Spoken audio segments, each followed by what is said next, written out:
రామాపురం అనే గ్రామంలో రమేష్ అనే బాలుడు తన మిత్రులతో ఆడుకొని ఇంటికి బయలుదేరుతున్న సమయంలో హఠాత్తుగా ఒక దొంగ వచ్చాడు. ఆ దొంగ రమేష్ అనే బాలుడిని బెదిరించి తన ఇంటికి తీసుకొని వెళ్తాడు. అయితే ఆ దొంగ వెళ్ళడాన్ని చూసిన రమేష్ అక్కడ ఉన్న ఫోనుని చూస్తాడు. చూసిన వెంటనే తనకు ఆలోచన వస్తుంది. పోలీసులకు ఫోన్ చేసి ఫిర్యాదు చేద్దామని అనుకుంటాడు. అయితే ఆ ఫోన్ తీయడానికి అని ముందుకు వెళ్తాడు.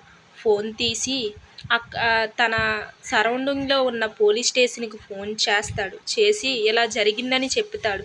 వెంటనే ఆ దొంగ తనను చూశాడు. చూసిన వెంటనే అక్కడి నుంచి రమేష్ని వేరే చోటకి తీసుకువెళ్ళిపోతాడు.